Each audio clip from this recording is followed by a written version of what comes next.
Nous sommes allés au palais présidentiel, rencontrer le président, parler avec lui. On a voulu aller à l'hôtel du Golfe. On n'a pas voulu nous recevoir. Parce que j'ai défendu la République. Donc à l'hôtel du Golfe, on me dit j'ai pris un camp. Je dis il n'y a pas de camp. Il y a des institutions dans ce pays. Si vous ne voulez pas me recevoir à l'hôtel du Golfe, ce n'est pas grave. On est allé à Abuja avec tous les avocats pour déposer une plainte devant la CEDEAO. Et on est allé à Addis Abeba au palais des chefs d'État. Je commence par là, Madame la Première Dame. Parce qu'on n'a pas toujours besoin d'être ministre avant de défendre son pays. On n'a pas besoin d'être chef de l'État avant de défendre son pays. Quiconque dans la République est appelé à défendre son pays. Et c'est pour cela que d'ailleurs dans l'exil, je pense que plus tard je proposerai qu'on nous ramène le service militaire obligatoire pour que nous aimions le drapeau de la patrie, pour que nous aimions notre pays. J'ai été aux États-Unis. Les Américains aiment leur pays. Toutes les maisons, il y a le drapeau américain. Parce que si tu as touché à l'Amérique, tu as touché à tous les Américains. Regardez comment ce pays est riche. Regardez comment ce pays est beau. Ce pays est envié par tout le monde. Et puis on est là, on n'aime pas notre pays. On joue avec ce trésor que Dieu nous a donné. Désormais, une nouvelle Côte d'Ivoire arrive. On va aimer notre pays. Donc j'ai voulu lui rendre hommage. Dans mon exil, en 10 ans en Italie, il m'a rendu visite au moins 7 fois. Peut-être chaque fois, chaque année, il venait me voir en Europe. Et grâce à lui, je sentais la patrie, je sentais le pays. Hervé, merci. Que Dieu te bénisse pour moi. Madame la Première Dame, vous avez vu que j'ai commencé en force. Parce que vous avez vu ce temps-ci, et je pense peut-être par là, parce que Dieu le veut, j'ai été très incisif. Et ceux qui ne sont pas allés très loin à l'école disent, il attaque le président Gbagbo. Il insulte Gbagbo. Il a quitté Gbagbo, homme, il vient avec Gbagbo, femme. C'est comme si j'ai déshabillé Saint-Pierre pour habiller Saint-Paul. Mais les Gbagbo, ce sont les Gbagbo. Et je suis souvent, quand je parle à la télévision, quand ils font coup ou disent j'attaque Gbagbo, à la vérité, ils ne comprennent rien. Mais ce n'est pas au président Laurent Gbagbo que je parle. Ce n'est pas à Simon Lévé Gbagbo que je parle. Et je voudrais ce matin et ce midi, Madame la Première, vous présenter mes excuses. Si je suis, par impertinence, rentré dans votre famille, de même que celle du président Laurent Gbagbo, je m'en excuse. Mais ce sont les gens autour de lui à qui je parle. Ce sont les gens qui n'ont rien compris à qui je parle. Parce qu'on peut tout dire, le docteur Boga. Non, on ne peut pas dire, non, il n'est pas là en exil, il n'a rien fait, il allait prendre le nom de Gbagbo pour se faire connaître. J'étais déjà docteur Boga avant que je n'aille en exil. C'est ici qui m'a vu avec Awa Eoura, l'une des premières émissions de télévision pour défendre ma patrie. Et c'est par amour pour mon pays que j'ai défendu le président et que je vous ai défendu, chère madame. Même si vous ne m'aimez pas, même si vous pensez que je vous ai blessé parce que je suis sorti de NS, respectez au moins le combat que j'ai mené pour mon pays. Respectez ce combat-là. Parce que je me suis sacrifié pour mon pays. 10 ans, mes enfants étaient ici. Mes enfants étaient ici, j'étais en exil. Mes parents étaient là. Je pourrais mourir en exil. C'est parce que je suis très blessé que je parle souvent directement à la télévision. Et on pense que j'insulte le président. Récemment, j'arrive, j'ai étudié. La femme qui m'a donné la vie, elle a vendu de la tchéquienne du poisson à Kivo pour payer mes études. Ce n'est pas Gbagbo qui m'a donné mes diplômes. Je suis professeur d'université. Et quand j'arrive, et que je me bats pour qu'on me réintègre, on dit on l'a acheté. Ah, c'est pour ça qu'il est venu mener la tournée sa veste. Michel Gbagbo était où quand j'étais en exil? Michel Gbagbo était où?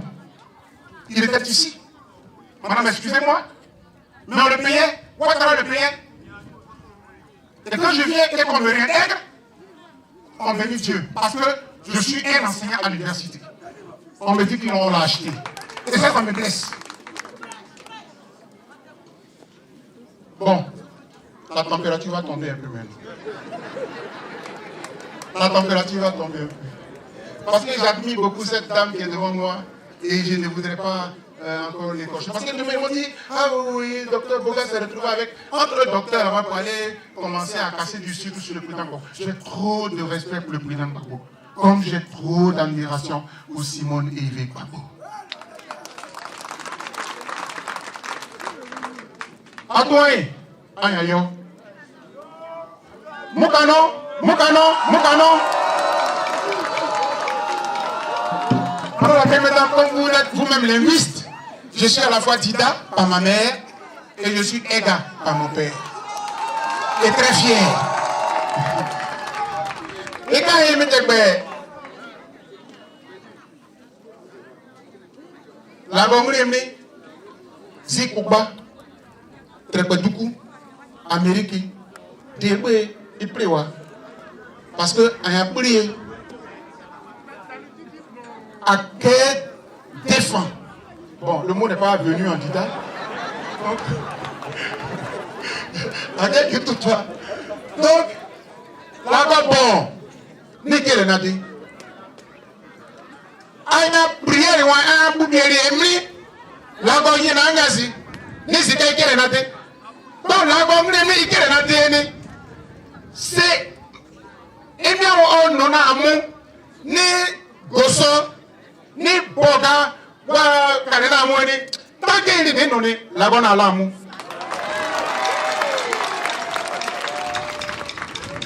Pendant la première majesté, je disais à mes parents que je suis très fier d'eux et que je les remercie de m'avoir donné vie. Je les remerciais pour leur prière parce que j'ai passé 10 ans à l'extérieur et je crois que c'est grâce à leur prière que Dieu m'a exaucé parce qu'on a perdu d'illustres personnalités en exil. Donc je leur disais merci et que ce pourquoi Dieu m'a donné existence, je crois que je suis venu pour réaliser quelque chose avant qu'il ne me rappelle. Et je prie que le divin me permette dans mon existence de le réaliser afin que je ne retourne à lui. C'est ce que j'ai dit à mes parents ce matin. Je les remercie pour cette occasion-là. La deuxième chose que je voudrais dire, c'est quand même que je voudrais remercier toute la diaspora. Parce que Madame la Première Dame, j'ai voyagé dans tous les pays en Europe et aux États-Unis. Ils m'ont invité partout. Dans près de 12 à 15 pays.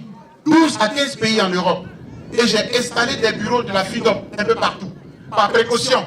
Parce que lorsque à l'intérieur du pays on est broyé, il faut qu'il y ait l'extérieur pour pouvoir crier au secours. Donc j'ai réussi à installer des bureaux à Paris, en Italie, au Danemark, en Suède, je sais pas, en Russie, non pas en Russie, en Suisse, etc. Dans tous les pays, et au Canada, et aux États-Unis, à Washington DC, à New York, à Atlanta, etc. Dieu m'a permis de faire tous ces pays-là. Et regardez, quand je rentre au pays, ce sont encore mes collaborateurs qui se mobilisent. Parce que je n'ai plus de salaire, je n'ai rien. Et ils ont dit, président, tu rentres. Sur 4 mois, nous on paye ton salaire. On paye ta maison, pardon, pas mon salaire. On paye ta maison, on paye tout. On te prend en charge. Parce que tu t'es battu pour la patrie. Je vais leur dire merci. Parce qu'il y a les caméras, c'est pour ça que je veux remercier tous mes collaborateurs à l'extérieur.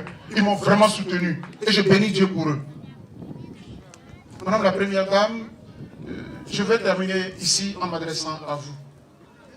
Vous nous avez donné envie d'aimer notre pays. Vous et votre illustre époux. C'est extraordinaire. Oui, cela mérite d'être applaudi. Parce que l'histoire de la Côte d'Ivoire ne peut plus être étudiée sans les Gbagbo. Je voudrais vous dire merci. Notre génération a beaucoup profité de vous. Mais en même temps, je voudrais faire une petite nuance. Dans notre génération, il y en a qui veulent être forcément des héritiers. Moi, je pense que nous devrions être des cadres capables de puiser de ce que vous êtes et de nous construire nous-mêmes pour construire la Côte d'Ivoire. Un cadre qui est là pour que le nom Gbagbo serve, pour qu'il puisse exister, ça c'est pas bon. De tels héritiers, c'est pas bon.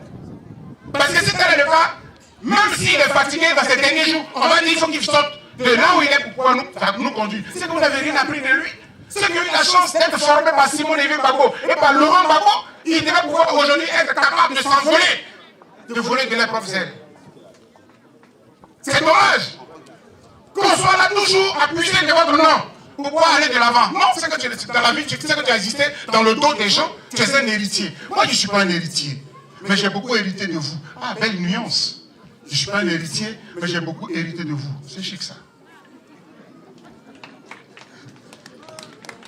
Madame la Première Dame, autant j'ai du respect et de la considération pour le président Laurent Gbagbo, parce que sa vie, on peut passer des journées à faire des thèses et des thèses. Gbagbo, c'est extraordinaire. Très bien. Vous-même, vous l'avez dit dans votre livre, hein, Parole d'honneur, que j'ai lu, 500 pages. Je les ai lus en exil. Mais vous-même, je vous admire tant. Je vous respecte tant.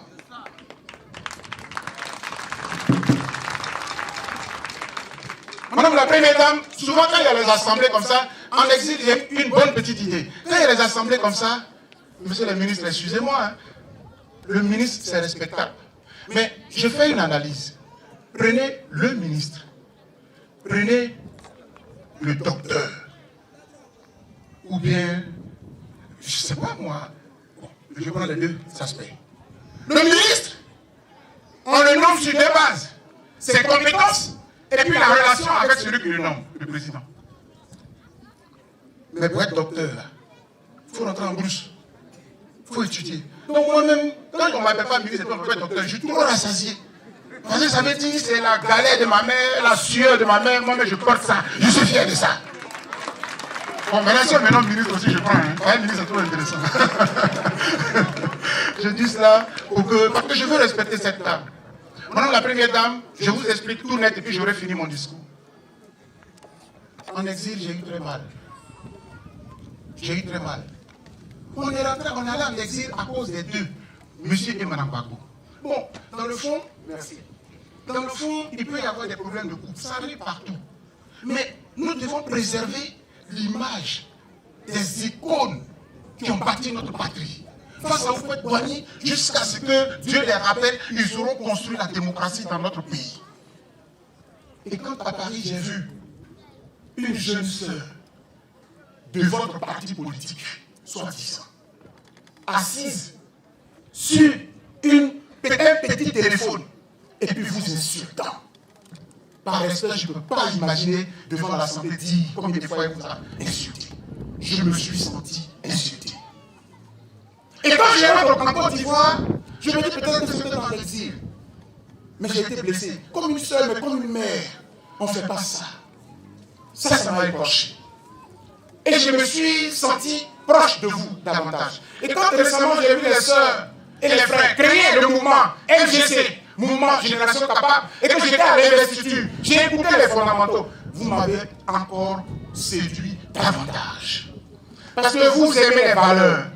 Moi je dis, dans la société, nous sommes tous des pécheurs. C'est pour ça qu'on va à l'église. Mais au moins faisons semblant d'aimer ce qui est valorisant, valable.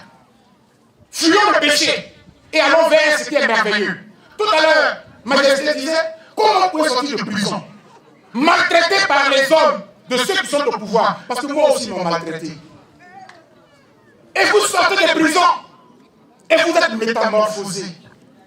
Si je vous ai invité ici aujourd'hui, ce n'est pas parce que j'ai un problème avec le président Gbagbo. Hein. Même si le président Gbagbo était tout puissant, je serais toujours honoré d'avoir Simon Lévy Gbagbo à mes côtés. Donc, ce n'est pas un choix par défaut. C'est un choix que j'ai fait. Et on ne peut pas m'en vouloir d'avoir invité Simon Lévy Gbagbo. Parce qu'en tant qu'universitaire, elle est ma dévancière. En tant qu'une femme proche des valeurs, elle me plaît et je veux lui ressembler. Chère madame, elle m'a donné aussi, je vais vous dire là, je vais parler franc.